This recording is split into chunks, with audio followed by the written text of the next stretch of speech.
अब बात पश्चिम बंगाल की। देखिए, पश्चिम बंगाल विधानसभा चुनाव में बीजेपी की जीत और कमल के खिलने के पीछे क्या फैक्टर्स रहे हैं, आपको इस रिपोर्ट के जरिए वो समझाएंगे।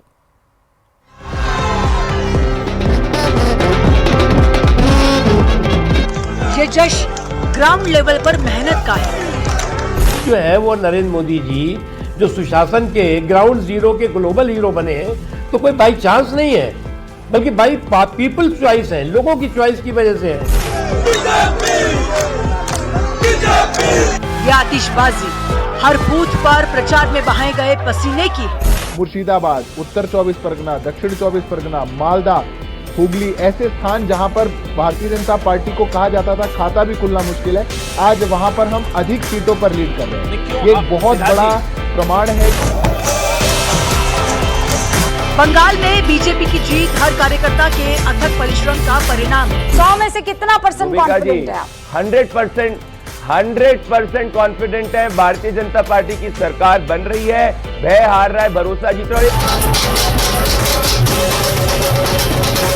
बंगाल में बीजेपी की जीत ऐतिहासिक है, क्योंकि पहली बार पश्चिम बंगाल में बीजेपी की सरकार बनेगी। इस चुनाव की असली कहानी सिर्फ सीटों की लड़ाई नहीं, बल्कि कई ऐसे फैक्टर भी हैं जिसने बंगाल में बीजेपी की जीत की बुनियाद रखी।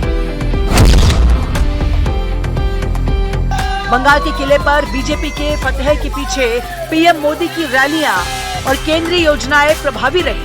इस बार चुनाव में बीजेपी ने नेशनल मुद्दों को फोकस में रखा, जिसने बंगाल में नई ऊर्जा दी। खुद प्रधानमंत्री मोदी ने रोड शो करके बंगाल के लोगों से खुद को कनेक्ट किया।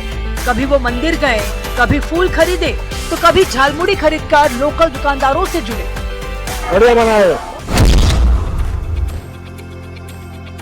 बंगाल में ममता बनर्जी की छवि और उनकी जुझारू राजनीति टीएमसी की ताकत रही, और यही खासियत टीएमसी की हार की वजह भी बन गई, क्योंकि ये चुनाव दीदी बनाम बाकी का हो गया। इसके साथ ही बीजेपी ने इस बार ममता बनर्जी पर कोई व्यक्तिगत हमला भी नहीं किया। मतदाताओं के बीच ये भी बीजेपी के पक्ष में जाने के लिए असरदार रहा। बंगाल की सियासत में मुसलमानों का वोट निर्णायक माना जाता है, और ये वोट टीएमसी का कोर वोट माना जाता है। लेकिन इस बार हुमायूं कबीर ने इस वोट बैंक में सिंहमारी की। इस बार हुमायूं कबीर ने टीएमसी से अलग होकर नई पार्टी आम जनता उन्नयन पार्टी बना ली, जिससे ममता के वोट बैंक कुछ हद तक बढ़ गए। उधर बीजेपी भी आक्रामक ध्रुवीकरण की रणनीति अपनाई रही। बंगाल में इस बार महिला वोट काफी अहम रहा है। इसके लिए टीएमसी की तरफ से लक्ष्मी भंडार जैसी योजनाएं रही, तो बीजेपी ने भी केंद्रीय योजनाओं और महिलाओं की सुरक्षा के मुद्दे को बनाया। इसके साथ ही संदेश खाली और आरजी कर जैसी घटनाओं को भी मुद्दा बनाकर बीजेपी ने चुनावी हथियार बनाया और महिला मतदाताओं को अपने पक्ष में किया। पश्चिम बंगाल में बाहर से आकर काम करने वाले प्रवासी श्रमिक और उनका परिवार इस चुनाव में अहम भूमिका में रहा। देश के बड़े बड़े शहरों से ऐसी खबरें आई कि प्रवासी बंगाली श्रमिक वोट करने बंगाल गए। दिल्ली से लेकर नोएडा में काम करने वाली मेड और कई बंगाली श्रमिक ज्यादा से ज्यादा संख्या में बंगाल जाकर मताधिकार का प्रयोग किए। बीजेपी ने इस बार प्रवासी श्रमिकों के मुद्दे को भी खूब हवा दी थी, जबकि ममता बनर्जी ने श्रमिकों के पलायन को केंद्र सरकार के असहयोग वाले रवैये से जोड़ा। उत्तर 24 परगना और आसपास के इलाकों में मतुआ समुदाय का वोट बेहद अहम है। सीएए यानी नागरिकता संशोधन कानून को लेकर इस समुदाय में लंबे समय से उम्मीद रही। पारंपरिक रूप से ये समुदाय बीजेपी का वोट बैंक माना जाता रहा। इस बार भी बीजेपी ने इसे अपने पक्ष में भुनाने की कोशिश की थी, जबकि टीएमसी ने स्थानीय मुद्दों और भरोसे के जरिए यह संतुलन साधने की रणनीति अपनाई। पश्चिम बंगाल का चुनाव इस बार बीजेपी के लिए आर पार का रहा, और इसीलिए पार्टी ने अपने बूथ मैनेजमेंट और ग्राउंड कैडर को फुल एक्टिव कर रखा था। इसके साथ ही बीते कुछ सालों में बीजेपी ने अपना संगठन काफी मजबूत किया। इसके साथ ही चुनाव आयोग ने जिस तरह से सुरक्षा बलों की तैनाती की, उससे फर्जी वोटिंग रोकने में काफी मदद मिली। इसके साथ ही एसआईआर यानी स्पेशल इंटेंसिव रिवीजन के जरिए वोटर लिस्ट से कई फर्जी नामों को हटाया गया, जिसका असर साफ दिखा। पश्चिम बंगाल में एक बार फिर से इतिहास रच चुका है। एक बार फिर सियासी उलटफेर हो गया है। 15 साल पहले ममता बनर्जी ने 30 साल पुराने लेफ्ट के शासन को खत्म किया था और अब बीजेपी ने ममता दीदी की सरकार को सत्ता से आउट कर दिया है। इस जीत के तमाम फैक्टर हैं, जिसमें शामिल है मोदी शाह की रणनीति, जिसने ऐसी सुनामी लाई कि बीजेपी बहुमत का आंकड़ा पार कर गई।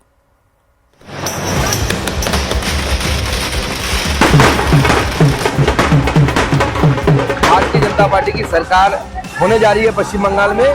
पश्चिम बंगाल में रामराज आ गया। सरकार तो बीजेपी भागुआ अब तो एक्सपेक्टेड, हम लोग देख लिया ना, हिंदू ईवीएम बीजेपी।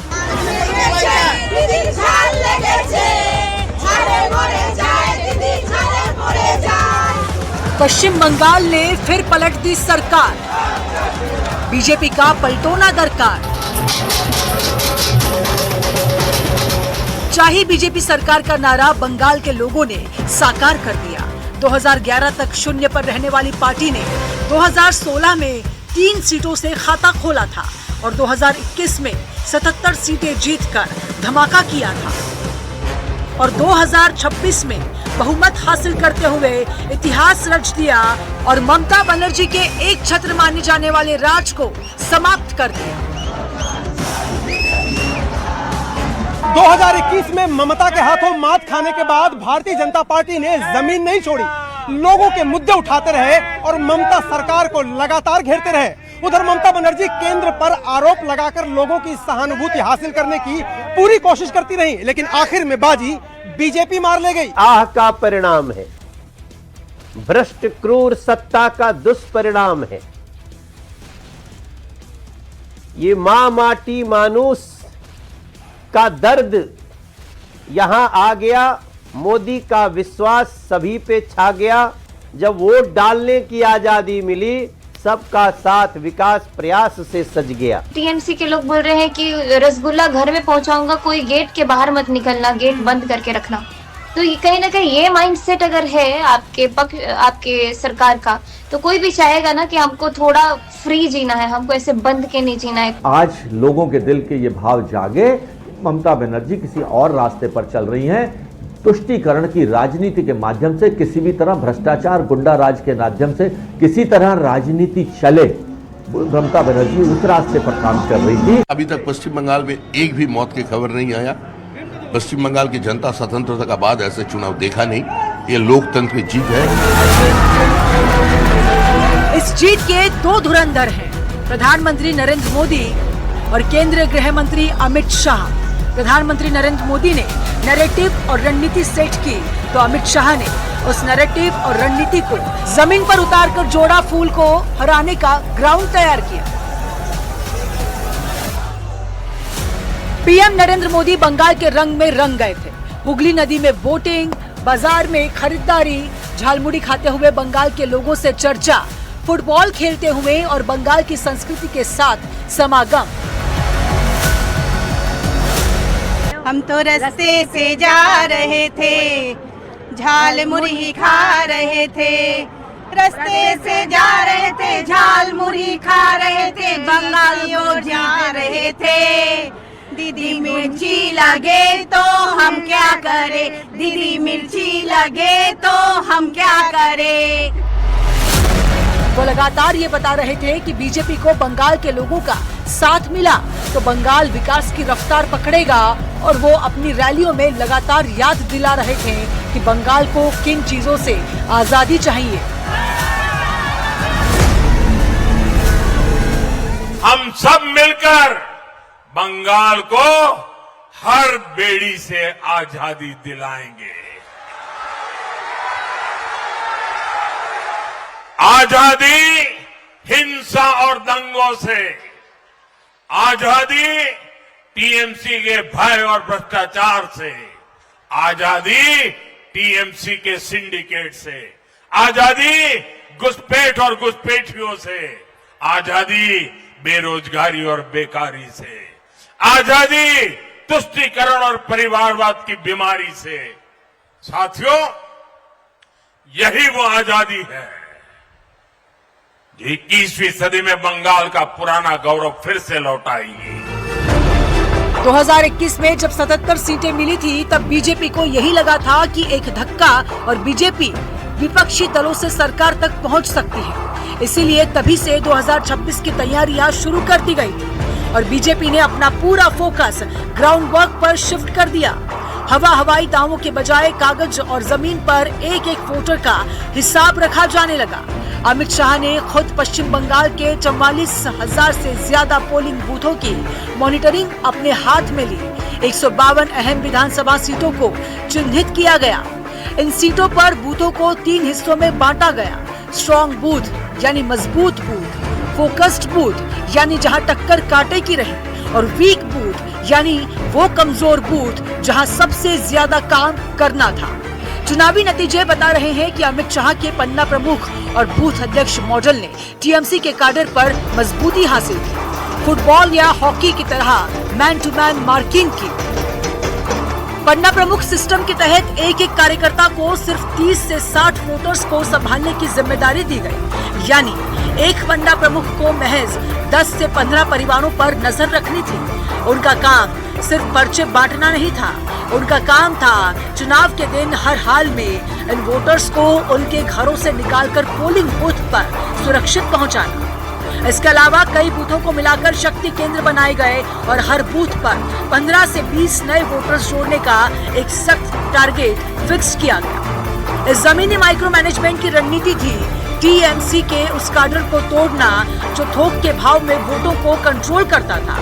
दिल्ली में बैठे सुनील बंसल और भूपेंद्र यादव जैसे टॉप रणनीतिकारों ने इस पूरे नेटवर्क की पल पल की मॉनिटरिंग की। इसी का नतीजा था कि 2026 के पहले फेज के चुनाव में कूच बिहार, जलपाईगुड़ी और मुर्शिदाबाद जैसे इलाकों में 93% से 96% तक का ऐतिहासिक मतदान दर्ज किया गया। पश्चिम बंगाल विधानसभा चुनाव ने एक और पीएम मोदी और अमित शाह की जोड़ी ने संगठन को मजबूती की, क्योंकि वहां पर अलग अलग समय पर महत्वपूर्ण नेताओं को भेजा गया, बैठकें होती गई। दूसरी ओर यह भी नैरेटिव पूरे राज्य में फैलाया कि राज्य सरकार जमीन नहीं दे रही है बीएसएफ को फेंसिंग के लिए और पूरे राज्य की डेमोग्राफी बदल रही है। इसी मुद्दे को चुनावी प्रचार अभियान के दौरान बीजेपी के वरिष्ठ नेताओं ने, गृह मंत्री अमित शाह ने और पीएम मोदी ने अपनी रैलियों में जिक्र किया और कमोवेश रणनीतिकार यही मान रहे हैं कि इसका बड़ा प्रभाव इस बार चुनावी जीत में बीजेपी की पश्चिम बंगाल में पड़ा है। आज बनगांव से मैं डंके की चोट पर घुसपैठियों को चेतावनी देना चाहता हूं। जो भी अवैध तरीके से बंगाल में घुस आया है, जो फर्जी डॉक्यूमेंट लेकर यहां रह रहा है, वो 29 अप्रैल से पहले बंगाल और हिंदुस्तान छोड़ दे, वरना 4 मई के बाद हर घुसपैठियों को खदेड़ा जाएगा। टीएमसी किसी भी घुसपैठियों को बचा नहीं पाएगी। 4 लेयर स्ट्रेटेजी को अपनाया गया। पहली लेयर में बीजेपी ने हाई विजिबिलिटी नेताओं को रखा, मतलब मोदी, शाह, योगी की रैलियां और रोड शो।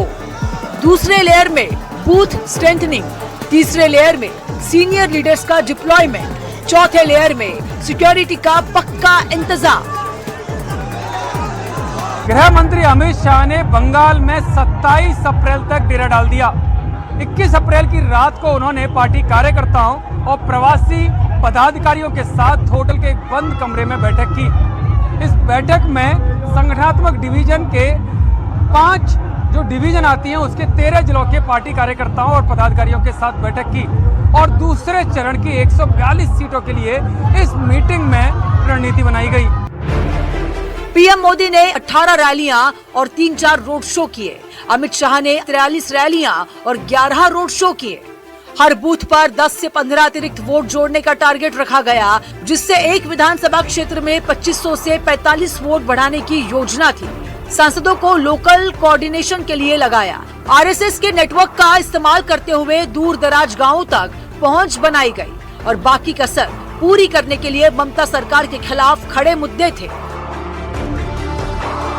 इंफ्रास्ट्रक्चर के काम से सुविधाएं भी बनती है और रोजगार भी बनते हैं, लेकिन हालत ये है कि पश्चिम बंगाल में 16 बड़े इंफ्रास्ट्रक्चर प्रोजेक्ट यहां की सरकार अटकाए हुए है। कमजोर सीटों की पहचान कर खास रणनीति बनाई गई, खासकर वहां जहां वामपंथ कमजोर हो रहा था। इसमें पश्चिम बंगाल में सक्रिय वरिष्ठ नेताओं की भूमिका भी बहुत अहम रही, जिन्होंने पिछले 5 सालों में एक ऐसी पटकथा पहले से लिख कर रखी थी जिसके आधार पर ममता बनर्जी के बंगाली वर्सेस बाहरी वाले हमले का जवाब आसानी से दिया जा सके।